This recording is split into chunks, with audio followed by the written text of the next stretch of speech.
കർമ്മലീത്ത സഭയുടെ സംരക്ഷക എന്ന നിലയിൽ കന്യകാമറിയത്തിന് നൽകിയ വിശേഷണ നാമമാണ് അവർ ലേഡി ഓഫ് മൗണ്ട് കാർമൽ അഥവാ കർമ്മല മാതാവ്. 12-ാം നൂറ്റാണ്ടിൻ്റെ അവസാനത്തിലും 13-ാം നൂറ്റാണ്ടിൻ്റെ തുടക്കത്തോടെയും ക്രിസ്ത്യൻ മിഷനറിമാർ കാർമൽ പർവ്വതത്തിൽ താമസിക്കാൻ തുടങ്ങി. ഇവരാണ് ആദ്യത്തെ കാർമലൈറ്റുകൾ. അവർ അവരുടെ സന്യാസ മഠങ്ങൾക്കിടയിൽ ഒരു ചെറിയ ദേവാലയവും നിർമ്മിച്ചു. കൂടാതെ കന്യകാമറിയത്തിനായി ആ സ്ഥലത്തെയും സന്യാസ സമൂഹത്തെയും സമർപ്പിച്ചു. 1251 ജൂലൈ 16-ാം തീയതി അന്നത്തെ സുപ്പീരിയർ അച്ഛനായിരുന്ന വിശുദ്ധ സൈമൺ സ്റ്റോക്കിന് കർമ്മല മാതാവ് പ്രത്യക്ഷപ്പെട്ടു.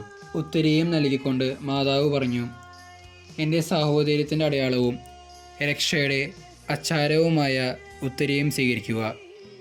ഇത് ധരിച്ചു മരിക്കുന്നവർ നശിക്കുകയില്ല.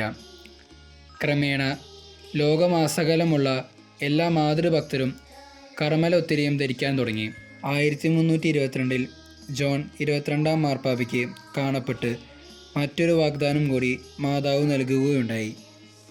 കൃപാവരങ്ങളുടെ രാജ്ഞിയായ ഞാൻ ശനിയാഴ്ച തോറും ശുദ്ധീകരണ സ്ഥലത്തിൽ ഇറങ്ങിച്ചെന്ന് ഉത്തരീയം ധരിച്ച് മരിച്ചിട്ടുള്ളവരിൽ ചില വ്യവസ്ഥകൾ അനുസരിച്ചിട്ടുള്ളവരെയെല്ലാം മോചിപ്പിക്കും.